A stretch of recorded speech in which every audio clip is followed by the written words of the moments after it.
నమస్తే, welcome to click TV news. నేను KV. ముందుగా హెడ్లైన్స్. శ్రీకాళహస్తిలో ఘనంగా మహాశివరాత్రి బ్రహ్మోత్సవాలు. సూర్యప్రభ వాహనంపై ఊరేగిన శ్రీకాళహస్తీశ్వరుడు. ఎన్నికల తర్వాత విశాఖ రాజధాని, ఇక్కడే మళ్లీ సీఎంగా ప్రమాణ స్వీకారం. విజన్ విశాఖ సదస్సులో వైఎస్ జగన్ విశాఖ వేదికగా సంచలన వ్యాఖ్యలు. వైసీపీ పాలనలో ప్రశ్నిస్తే అక్రమ కేసులు పెట్టి వేధిస్తున్నారంటూ ఆగ్రహం వ్యక్తం చేసిన YCP rebel MLA Kotamreddy Sridhar Reddy. ఇక డీటెయిల్స్ చూస్తే, విశాఖ అభివృద్ధికి అన్ని విధాలుగా కట్టుబడి ఉంటారని సీఎం వైఎస్ జగన్మోహన్ రెడ్డి స్పష్టం చేశారు. వైజాగ్ రాడిసన్ బ్లూ హోటల్లో విజన్ విశాఖ సదస్సులో సీఎం పాల్గొనగా 2000 మందికి పైగా పారిశ్రామికవేత్తలు హాజరయ్యారు. విశాఖ బాగా అభివృద్ధి చెందుతోందని, హైదరాబాద్ కంటే మిన్నగా వైజాగ్ అభివృద్ధి చెందుతోందన్నారు. రాష్ట్ర విభజన తర్వాత హైదరాబాద్ను కోల్పోయామని గుర్తు చేసుకున్నారు. వ్యవసాయానికి అధిక ప్రాధాన్యత ఇస్తున్నామన్నారు. దేశంలోనే వ్యవసాయ రంగంలో ఏపీలో 70% వృద్ధి సాధించిందని, ఉత్పత్తి రంగంలో దేశంలోని ఏపీ మెరుగ్గా ఉందన్నారు. అభివృద్ధిలో విశాఖ నగరం దూసుకువెళుతోందని, అలాగే రామాయపట్నం, కాకినాడ, మూలపేట, మచిలీపట్నం పోర్టులు కీలకంగా మారాయన్నారు. In fact, as I've said, as I've been speaking, such is the proactive nature of the government, and such is the conducive business-friendly environment prevalent in the state, that consistently for the past 3 years, in the category of ease of doing business, the state is rated number 1. This is one major achievement that the state can boast about, trying to showcase that we per se are very friendly to industrialists.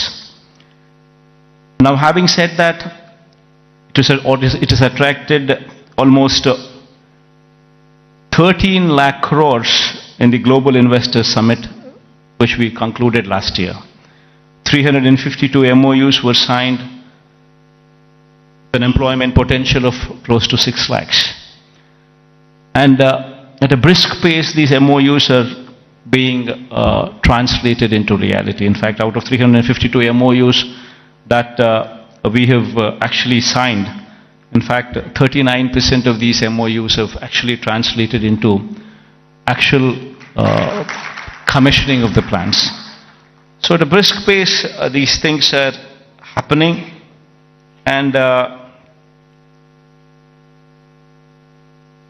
we have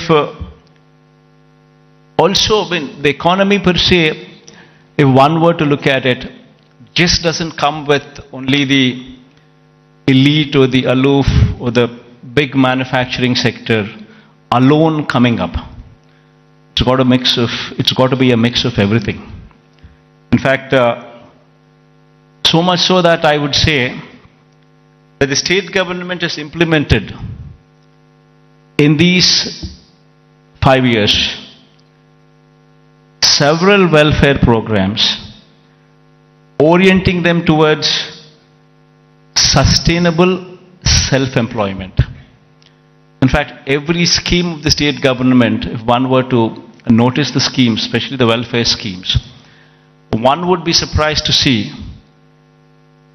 what kind of a transformational bearing these schemes have. To begin with, everything is DBT, direct benefit transfer, where there's no middleman in between, where everything is transparent and there's no corruption there. Now, having said that, every scheme. నేను విశాఖలోనే ఉంటాను, నేను ఈసారి విశాఖలోనే ప్రమాణ స్వీకారం చేస్తాను, విశాఖకు అత్యంత ప్రాధాన్యత ఇస్తున్నాను, ఈ నగరాన్ని ఒక గ్లోబల్ సిటీగా తీర్చిదిద్దుతాను అని చెప్పడం ద్వారా ముఖ్యమంత్రి వైఎస్ జగన్మోహన్ రెడ్డి ఒక క్లారిటీ ఇచ్చేశారు.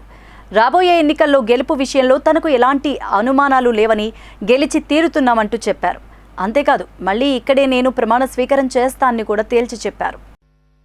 The institutions such as IDPL, NMDC, NFC, IICT, and so forth, they were all set up in Hyderabad. Because of the fact that public sector undertakings, these huge investments came up in Hyderabad, Hyderabad as an area grew beyond any other place in the state. That is the reason why, but once these kind of institutions come up, then automatically it leads to a transformation, leads to better salaried employees coming out of that location, coming out of that place, which in turn leads to a cyclic effect where better institutions would come up, overall economic growth takes place, and then the city starts moving and growing. Unfortunately for us, it so happened that 90% of the entire PSUs which were allocated to the erstwhile state of Andhra Pradesh have all come up only in Hyderabad. And because of that, Hyderabad grew at a much faster pace than any other place in the state. దేశంలో ఏ ముఖ్యమంత్రి చేయని రీతిలో ప్రజా సంక్షేమమే లక్ష్యంగా జగన్మోహన్ రెడ్డి పనిచేశారని, ఇచ్చిన మాట కోసం మడమ తిప్పకుండా పేదలకు అండగా నిలిచారని, ఇలాంటి ముఖ్యమంత్రిని గెలిపించుకోవడం మనందరి బాధ్యత అని రాష్ట్ర జలవనరుల శాఖ మంత్రులు అంబటి రాంబాబు అన్నారు. సత్తెనపల్లి పట్టణంలోని 7-8 వార్డుల్లో జెండా ఆవిష్కరణలు అనంతరం జరిగిన సభలో పేదల ఇళ్ల రిజిస్ట్రేషన్ పత్రాలు పంపిణీ కార్యక్రమంలో ఆయన ముఖ్య అతిథిగా పాల్గొని ప్రసంగించారు. ఈ సందర్భంగా మంత్రి అంబటి మాట్లాడుతూ ఇచ్చిన హామీల్లో 99% అమలు చేసిన ఘనత జగన్మోహన్ రెడ్డిదేనన్నారు. చంద్రబాబు నాయుడు హామీలను మాఫీ చేశారని విమర్శించారు. డ్వాకరా రైతు రుణమాఫీల పేరిట ప్రజలను వంచించి అధికారం చేజిక్కించుకున్నారని దుయ్యబట్టారు. మాట్లాడటమే తప్ప నేను ఈ గ్రామానికి ఇది చేశాను, నేను ఒక ఆరోగ్యశ్రీ తీసుకొచ్చాను, నేను ఒక అమ్మఒడి తీసుకొచ్చాను, నేను ఒక రైతు భరోసా తీసుకొచ్చాను, నేను పల్లెల్లో ఒక గ్రామంలో ఒక సెక్రటేరియట్ కట్టాను అని చెప్పుకునేటటువంటిది లేదు. 14 సంవత్సరాలు ముఖ్యమంత్రిగా ఉన్నటువంటి పెద్ద మనిషి మ్యానిపులేట్ చేయటం. ఇవాళ అంటున్నాడు జగన్మోహన్ రెడ్డి గారిని ఓడిస్తాడంట, జగన్మోహన్ రెడ్డి గారిని దించేస్తాడంట. దించమయ్యా అంటే నేను ఒక్కనే రాను, ఇంకో ఆయన మాకు ఆయన పవన్ కళ్యాణ్ ఆయన కూడా తెచ్చుకుంటా అన్నాడు. తెచ్చుకోవాలి అంటే ఆయన తెచ్చుకున్నాడు. తెచ్చుకుంటే మొన్న అక్కడ మీ అందరికీ తెలుసు, సిద్ధం టీవీలో చూస్తున్నారు, సిద్ధం మీటింగ్లు 3 నిర్వహించాం. 4వ మీటింగ్ 10వ తారీఖున నిర్వహించబోతున్నాం. 3 సిద్ధం మీటింగ్లు నిర్వహించిన తర్వాత చంద్రబాబు నాయుడు ఆయన కలిసి ఏదో జెండా మీటింగ్ అని పెట్టారు. ఏం మాట్లాడారండి వాళ్ళు? మీరు ఇప్పుడు చూసారు చంద్రబాబు నాయుడు ఏం మాట్లాడాడు? ఇష్టం వచ్చినట్టు మాట్లాడాడు చంద్రబాబు నాయుడు. ఆయన పక్కన పెట్టి ఈయన వచ్చాడు. ఆయన ఈ పవన్ కళ్యాణ్ గారు ఉన్నాడు. ఆయన ఏం మాట్లాడుతున్నాడో ఆయనకి అర్థం కాదు. సినిమా అనుకుంటున్నాడు, ఆయన సినిమా డైలాగ్ అనుకుంటున్నాడు. ముఖ్యమంత్రిని అంట అధ పాతాళానికి తొక్కుతాడట. అధ పాతాళానికి తొక్కపోతే ఆయన పేరు పవన్ కళ్యాణ్ గారంట, జనసేన పార్టీ గారంట. ఈ పార్టీలో వచ్చింది జగన్మోహన్ రెడ్డిని అధ పాతాళాన్ని తొక్కడానికి. నీ వల్ల ఇద్దా? నిన్ను పుట్టించిన వాడి వల్ల కూడా కాదు. ఎందుకంటే నేను మనవి చేస్తున్నానమ్మా, ప్రజలకు చిత్తశుద్ధిగా పరిపాలన చేసిన వ్యక్తి జగన్మోహన్ రెడ్డి గారు. ప్రజల కోసం నిరంతరం తప్పించినటువంటి వ్యక్తి జగన్మోహన్ రెడ్డి గారు. బటన్ ద్వారా నొక్కి ఇప్పటికీ 2,70,000 కోట్ల రూపాయలు ప్రజల ఖాతాల్లో పడేశాడు. మాకు చెప్పలే, డబ్బులు ఇస్తామంటే మేము చెప్పులు ఇచ్చేవాళ్ళం, డబ్బులు ఇచ్చేవాళ్ళం. మేము నొక్కేస్తాం అన్నాడు. ఏమో జగన్మోహన్ రెడ్డి డైరెక్ట్గా వాళ్ళు అకౌంట్స్ వేసేస్తున్నాడు. మధ్యలో ఎవరు లేడు, ఎవరికి పైసలు ఇవ్వాల్సిన అవసరం లేదు. అంత ట్రాన్స్పరెంట్గా డబ్బులు ఇచ్చినటువంటి ముఖ్యమంత్రి జగన్మోహన్ రెడ్డి గారు. ఆ జగన్మోహన్ రెడ్డి గారిని ఓడిస్తాం, దించేస్తాం, ఏదో పిచ్చి పిచ్చి మాటలు మాట్లాడుతున్నారు. నేను మనవి చేస్తున్నా, ఈ రాష్ట్రంలో మళ్ళా తిరిగి మీ అందరి ఆశీస్సులతో జగన్మోహన్ రెడ్డి గారు ముఖ్యమంత్రి కాబోతున్నాడు రాష్ట్రంలో. ఏ సందేహము లేదు. వీళ్ళు ఎన్ని కుప్పిగంతులు వేసినా జగన్మోహన్ రెడ్డి గారిని మళ్ళా ముఖ్యమంత్రి చేయాలని ప్రజలు అనుకుంటున్నారు. అయితే కాసేపుకి లోకల్ విషయాలు కూడా మాట్లాడాలి. దక్షిణ కాశీగా పేరుగాంచిన శ్రీకాళహస్తీశ్వర స్వామి వారి దేవస్థానం నందు మహాశివరాత్రి బ్రహ్మోత్సవాలు అత్యంత వైభవంగా జరుగుతున్నాయి. మహాశివరాత్రి బ్రహ్మోత్సవాల్లో భాగంగా 3వ రోజు ఉదయం సూర్యప్రభ వాహనంపై శ్రీకాళహస్తీశ్వర స్వామి వారు, చప్పరం వాహనంపై శ్రీ జ్ఞాన ప్రసూనంబ అమ్మవారు అధిరోహించి చతుర మాడవీధుల్లో స్వామి అమ్మవార్ల నాగరోత్సవం కన్నుల పండుగగా సాగింది. కార్యక్రమంలో temple executive officer SV Nageswara Rao, AEO Lokesh, superintendent Nagabhushanam Yadav, temple inspector Hari Yadav మరియు ఆలయ అధికారులు, సిబ్బంది పాల్గొన్నారు.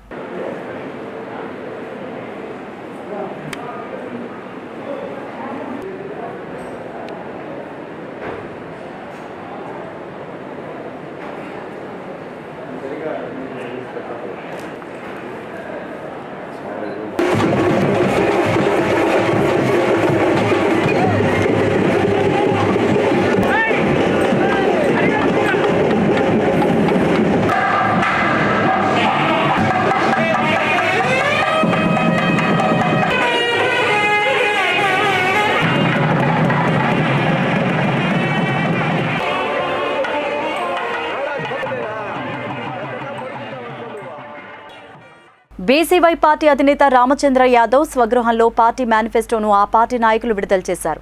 పొంగనూరు నియోజకవర్గంలోని పాడి రైతుల కోసం ప్రతి రైతు కుటుంబానికి ఒక ఆవును ఉచితంగా అందిస్తామని, ప్రతి మండలంలో పాడి రైతుల కోసం ఒక పాల కేంద్రాన్ని ఏర్పాటు చేస్తామన్నారు. నియోజకవర్గంలోని నిరుద్యోగులకు ఉద్యోగ అవకాశాలు కల్పిస్తూ ఒక చెరుకు పరిశ్రమ నిర్మిస్తామని, పులిచెర్ల పొంగనూరు మీదుగా వరకు రైల్వే లైన్ ఏర్పాటు, పతంజలి పరిశ్రమ ఏర్పాటు చేసి 5,000 మంది నిరుద్యోగులకు ఉద్యోగ అవకాశాలు కల్పిస్తామన్నారు. భారత చైతన్య యువజన పార్టీ సింబల్ చెరుకు రైతు. అదేవిధంగా భారతదేశంలో ఎక్కడ కానీ పొంగనూరు నియోజకవర్గం పరిధిలో, చిత్తూరు జిల్లా పరిధిలో షుగర్ కేన్లో వచ్చినటువంటి పర్సెంటేజు పొంగనూరు చుట్టుపక్కల వచ్చినటువంటి షుగర్ పర్సెంటేజ్ ఎక్కడ రాదు. కాబట్టి ఈ పొంగనూరులో చెరుకు పరిశ్రమని, గతంలో ఉన్న చెరుకు పరిశ్రమ పూర్తిగా మూసివేయడంతో పొంగనూరు నియోజకవర్గంలో చెరుకు పరిశ్రమని తిరిగి స్థాపించాలి అనేది ముఖ్యమైన ఉద్దేశం. అదేవిధంగా రైతు సంక్షేమమే ధ్యేయంగా ఉంది కాబట్టి పాడి పరిశ్రమ కాబట్టి ప్రతి ఒక్క రైతుకి ఒక ఆవుని ఇచ్చి ప్రతి మండలంలోన మిల్క్ చిల్లింగ్ సెంటర్స్ ప్రతి మండలంలోన పెట్టాలనేది మా యొక్క అజెండాలోని ముఖ్యాంశాలు. రైతు, ఉద్యోగం, యువతకి ఉద్యోగం, రైతు సంక్షేమం. అదేవిధంగా పొంగనూరులో చింతపండు, టమాటా, మామిడి ఫుడ్ ప్రాసెసింగ్ యూనిట్లు పెట్టాలి. వాటన్నిటికీ తగినటువంటి ఆదరణ కల్పించాలని ఒక మంచి ఉద్దేశంతో ఈ కార్యక్రమాన్ని మా అధినాయకుడు మేనిఫెస్టోలో చేయడం జరిగింది. ఇవన్నీ ఇంప్లిమెంట్ చేయడానికి మేము సాయశక్తులా కృషి చేసి వీటన్నిటినీ ఖచ్చితంగా నెరవేరుస్తాం. అదేవిధంగా మైనార్టీ సోదరుల సంక్షేమానికి, మక్కా యాత్రకి ఆర్థిక సహాయాన్ని, మరి ప్రతి సంవత్సరం శబరిమల వెళ్ళే భక్తులకు, అయ్యప్ప భక్తులకు బస్సు సౌకర్యాలు ఉచితంగా కల్పించాలని ఇలాంటి సంక్షేమాలన్నీ ఇందులో పొందుపరచడం జరిగింది. అదేవిధంగా ఐఐటి కాలేజ్ కూడా తీసుకురావడానికి ఒక లక్ష్యంతో, ఒక నిర్దిష్టమైన లక్ష్యంతో ఈ అజెండాను రూపొందించి వీటిలో ఉన్న వాటిని అన్నింటినీ ఇంప్లిమెంట్ చేయడానికి శాయశక్తులా కృషి చేస్తామని తెలియజేస్తున్నాం.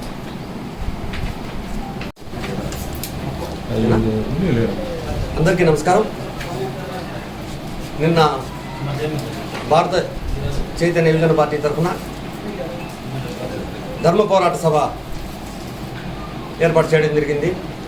ధర్మ పోరాట సభలో చాలా కాలంగా రైతు వేరే అని ఇలాంటి ఎన్నో కార్యక్రమాలు పోస్ట్పోన్ చేసుకుంటూ రావడంతో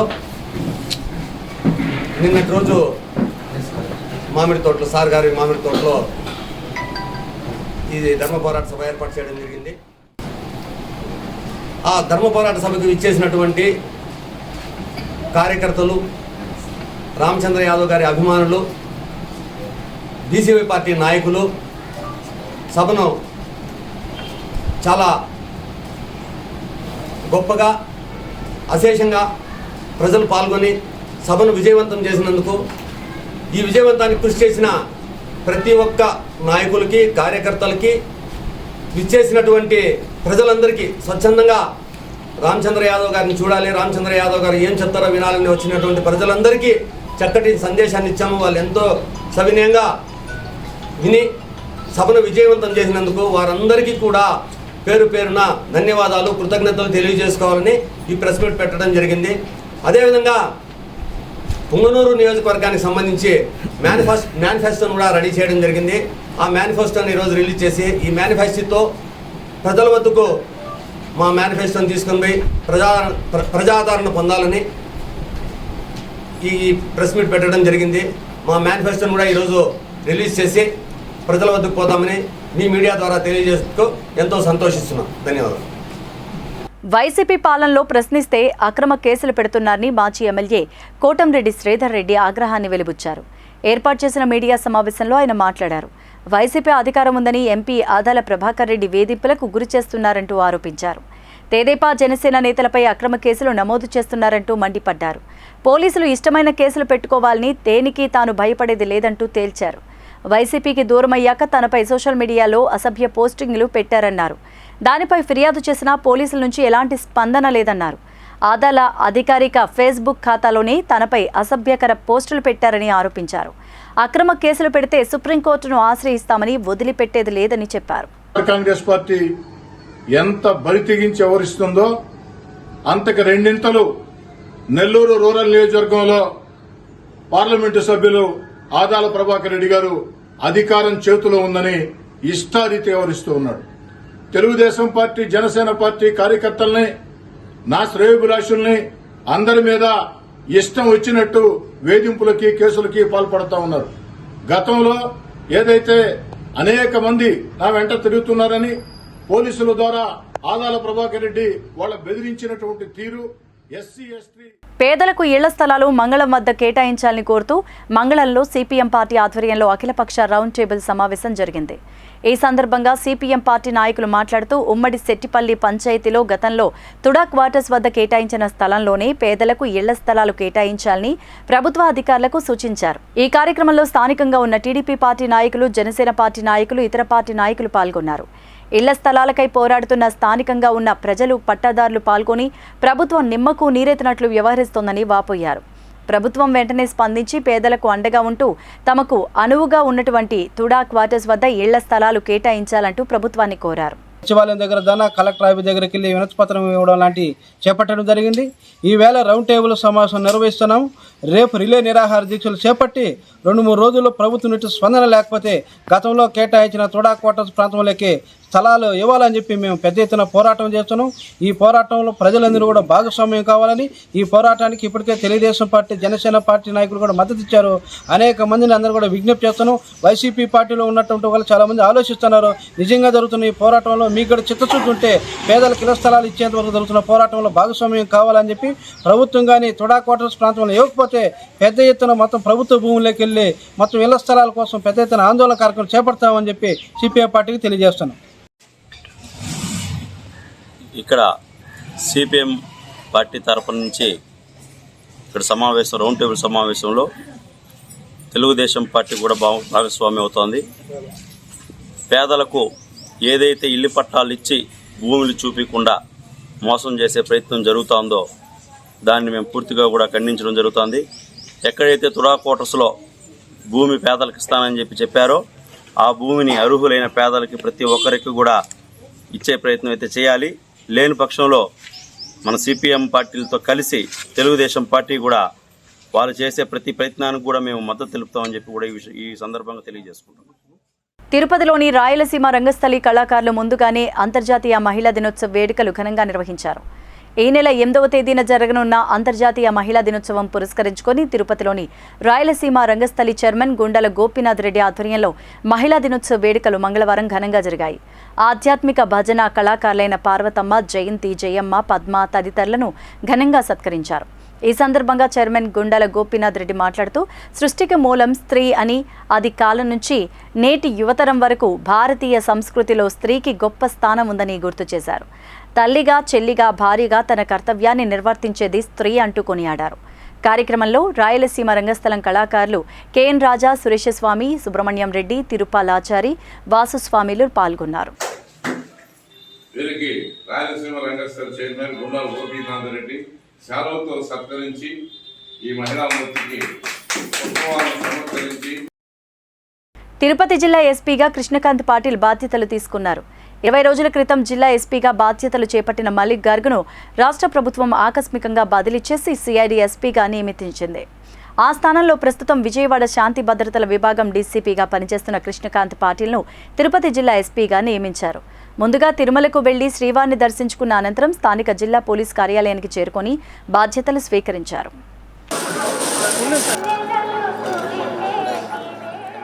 దామినేడు ఇందిరమ్మ ఇళ్ల వద్ద ఎటు చూసిన వ్యర్థాలు, పారిశుధ్యంతో ప్రజలు దుర్భర జీవితం గడుపుతున్నారని స్థానిక ఎమ్మెల్యే తిరుచానూరు సర్పంచ్ కన్నెత్తి చూసిన పాపాన పోలేదని చంద్రగిరి నియోజకవర్గం తెలుగుదేశం పార్టీ ఎమ్మెల్యే అభ్యర్థి పులివర్తి నాని ఆవేదన వెలుబుచ్చారు.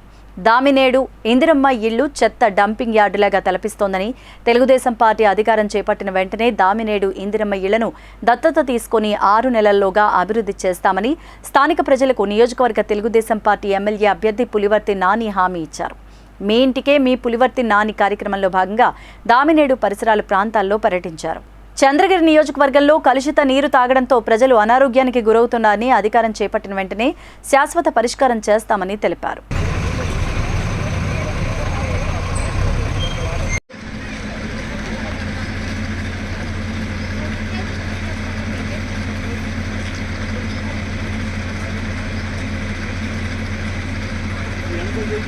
అందరికీ పేరు పేరు నమస్కారం. నిన్నటి రోజు దామినీడు ఇందిరమ్మ ఇంట్లోకి వచ్చినప్పుడు ఇక్కడ పరిస్థితులు చూసి నాకు ఏ విధంగా ఉందో అర్థమైంది. దానికి ఈరోజు ఉదయం జేసీబీలు అదేవిధంగా శానిటైజ్ క్లీనింగ్ మిషన్ అన్ని కూడా రమ్మని చెప్పి క్లీన్ చేయడం జరుగుతూ ఉంది. అయినా ఇక్కడ సందుల్లో ఉన్నటువంటి అన్ని చోట్ల కూడా చెత్త చెదారం ఒక పరిశుభ్రత అనేది లేకుండా ఇక్కడ రావటం జనాలకు వచ్చే అవస్థలు కూడా మీరు చూస్తుంటారు. మీ ద్వారా ఒకటే తెలియజేసుకుంటున్నా, చెవిరెడ్డి భాస్కర్ రెడ్డి ఈరోజు గెలిచి 10 సంవత్సరాలు అయింది. 10 సంవత్సరాల సెకండ్ టైం గెలిచి 4 సంవత్సరాల 11 నెలలు అయింది. ఈ రోజు వరకు ఇంతవరకు పట్టించుకోలేదంటే నువ్వు ఇంకా నియోజకవర్గాన్ని ఏం పట్టించుకుంటావు ఒకసారి ఆలోచించాలని ప్రజలందరూ కూడా తెలియజేసుకుంటున్నా. ముఖ్యంగా ఇక్కడ మేము రేపు తెలుగుదేశం ప్రభుత్వం నేను ఎమ్మెల్యే గెలిచిన వెంటనే ఇక్కడ ఉన్నటువంటి దామినీడు కానీ ఈ చంద్రగిరి నియోజకవర్గంలో ప్రతి చోట కూడా ఇటువంటి పరిస్థితి రాకుండా చూసుకుంటాను. ముఖ్యంగా ఇక్కడ చూస్తే నేను పరిస్థితిలో ఎక్కడ కానీ క్లీనింగ్ లేదు. క్లీనింగ్తో పాటు మెయిన్నెస్ అనేది ఎక్కడలా. మెయిన్నెస్ అంటే మీకు తెలుసు, చూసుంటారు ఇక్కడ ఏ విధంగా పెచ్చులు ఊడిపోయిందో చూడండి. ఇంకొన్ని రోజులు పోతే పడిపోయే కండిషన్. వీటన్నిటిని కూడా తాగునీళ్ళు చూడండి మురికి అంటే ఏ విధంగా ఉందో చూడండి. తాగునీరు ఇప్పుడు కొలాయిలు వస్తుంది, ఇది వాటర్. ఇది పాపం వాళ్ళు వడగట్టుకొని స్నానాలకి వాడుకుంటా ఉన్నారు. చిత్తూరు జిల్లా రామకుప్పం మండలంలో జంట ఏనుగులు బీభత్సాన్ని సృష్టించాయి. గత కొన్ని రోజులుగా రైతులకు కంటి మీద కునుకు లేకుండా చేస్తున్న గజరాజులు మరోసారి పంటలపై విరుచుకుపడ్డాయి.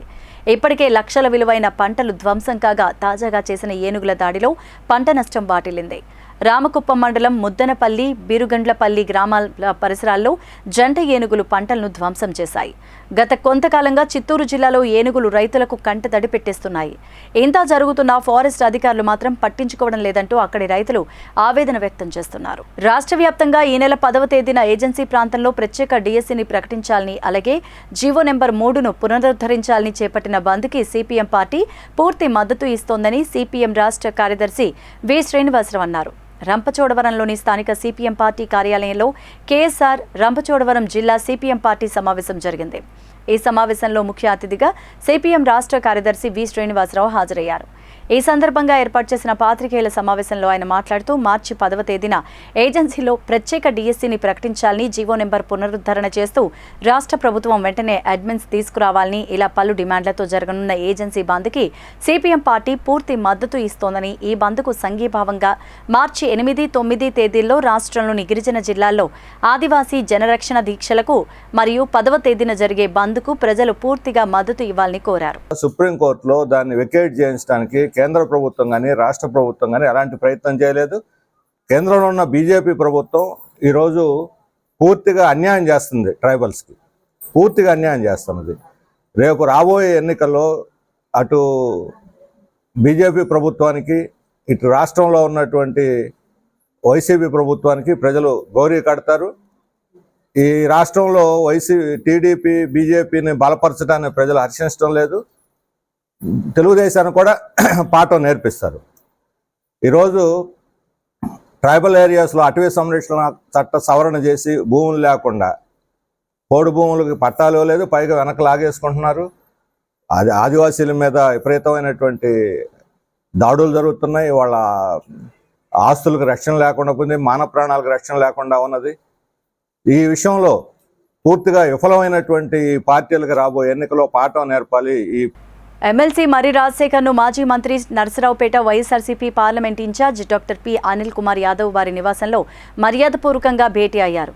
చిలకలూరిపేటలో Narasaraopet parliament in charge doctor P Anil Kumar యాదవ్కి చిలకలూరిపేట వైఎస్ఆర్సీపీ ఇన్ఛార్జ్ రాజేష్ నాయుడు ఘన స్వాగతం పలికారు.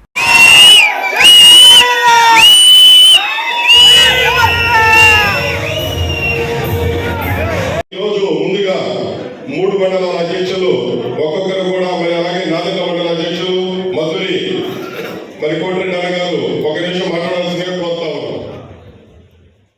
దివంగత నేత స్వర్గీయ వరుపుల రాజా ప్రథమ వర్ధంతి సందర్భంగా నియోజకవర్గ టీడీపీ ఇన్ఛార్జ్ వరుపుల సత్యప్రభ రాజా ప్రతిపాడు మండలం పెద్ద శంకర్లపూడిలో రాజా ఘాట్ వద్ద కుటుంబ సభ్యులతో కలిసి రాజాకి ఘనంగా నివాళులర్పించారు. అనంతరం ప్రతిపాడులో రాజా అభిమానులు ఏర్పాటు చేసిన రాజా విగ్రహాన్ని మాజీ మంత్రులు నిమ్మకాయల చినరాజప్ప, సుజయ్ కృష్ణ రంగారావు, నాయకులు సానా సతీష్, యనమల కృష్ణుడితో కలిసి నియోజకవర్గం ఇన్ఛార్జ్ వరుపుల సత్యప్రభ రాజా ఆవిష్కరించారు. అనంతరం మెగా వైద్య శిబిరాన్ని సత్యప్రభ రాజా ప్రారంభించారు. 1000 మంది పేద విద్యార్థులకు పుస్తకాల పంపిణీ, పేదలకు వస్త్రాలు పంపిణీ చేసి 20,000 మందికి అన్నదానాలు చేశారు. అనంతరం జరిగిన రాజా సంస్కరణ సభలో పలువురు రాజా సేవలు, రాజాతో వారికి ఉన్న అనుబంధాన్ని గుర్తుకు తెచ్చుకున్నారు.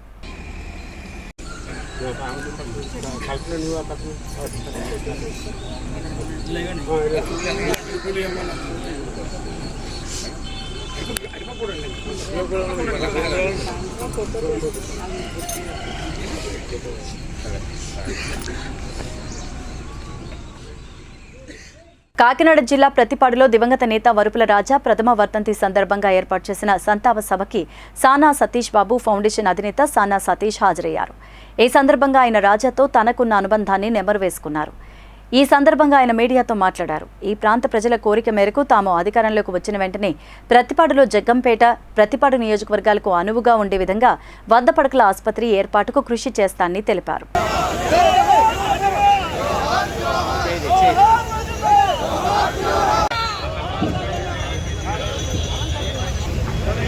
ఇన్ఛార్జ్ గారు అయిన తమ్మయ్య బాబు గారు, అలాగే మన పక్క నియోజకవర్గం ఇన్ఛార్జ్ గారు బాబు గారు, అలాగే కాకినాడ మాజీ మేయర్ గారు. పడద్దు, అనేక మంది పెద్దల ఆశీస్సులు ఇక్కడున్న నాయకత్వానికి కానీ మనకు కానీ ఉన్నాయి. ఎందుకంటే రస్తుంది వారు అక్కడ పూజా కార్యక్రమాన్ని 24 చేస్తా ఉన్నారు. కాబట్టి మన ఎవ్వరు ఐదారు పడద్దు.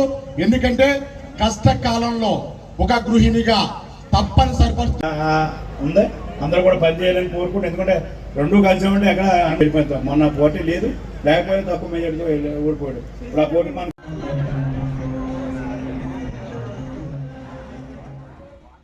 ఈరోజు వరుపుల రాజా ప్రథమ వర్ధంతి సందర్భంగా మనందరం కలిసి ఆయన సంస్కరించుకుని ఏం చేయాలి, ప్రతిపాటికి ఆయన చూపిన ఆశయాలు ముందుకు ఎలా తీసుకెళ్లాలని చెప్పేసి అందరితో కలిసి చర్చించడం జరిగింది. ఇందులో భాగంగా మా సోదరుడు తోట నవీన్ చెప్పిన 100 పడకల ఆసుపత్రి పత్తిపాడు, జగ్గంపేట నియోజకవర్గాలకు తీసుకురావాలి, మెట్ట ప్రాంతానికి ఇమీడియట్గా అటువంటిది కావాలన్నది చాలా మంచి సలహా. ఇమీడియట్గా దాని మీద దృష్టి సారిస్తాం. మేము అధికారంలోకి వచ్చిన వెంటనే ముందు ఈ 100 పడకల ఆసుపత్రి మెట్ట ప్రాంతానికి ఎలా ఇవ్వాలని తోట నవీన్ గారి కోరిక, ఈ ప్రజలు ఇక్కడ ఉన్న మెట్ట ప్రాంత ప్రజల కోరిక నెరవేరుస్తామని చెప్తున్నాం. ఇంకా ఏం కన్ఫర్మ్ చేయలేదండి. ఇంకా టైం పడుతుంది, ఇంకో వారం 10 రోజులు పడుతుంది.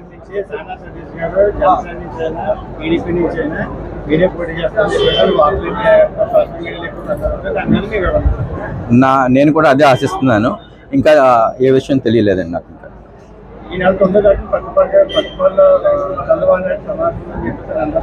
అది ఇంకా డిసైడ్ అవ్వలేదండి. 9వ తారీఖు మీటింగ్ ఇంకా డిసైడ్ అవ్వలేదు. శివరాత్రి రావటం వల్ల ఏమన్నా కొద్దిగా మార్పు జరిగితే మార్పు జరగచ్చు. బులెటిన్ ముగించే ముందు హెడ్లైన్స్ మరోసారి. శ్రీకాళహస్తిలో ఘనంగా మహాశివరాత్రి బ్రహ్మోత్సవాలు. సూర్యప్రభ వాహనంపై ఊరేగిన శ్రీకాళహస్తీశ్వరుడు. ఎన్నికల తర్వాత విశాఖ రాజధాని, ఇక్కడే మళ్లీ సీఎంగా ప్రమాణ స్వీకారం. విజన్ విశాఖ సదస్సులో వైఎస్ జగన్ విశాఖ వేదికగా సంచలన వ్యాఖ్యలు. వైసీపీ పాలనలో ప్రశ్నిస్తే అక్రమ కేసులు పెట్టి వేధిస్తున్నారంటూ ఆగ్రహం వ్యక్తం చేసిన YCP rebel MLA Kotamreddy Sridhar Reddy.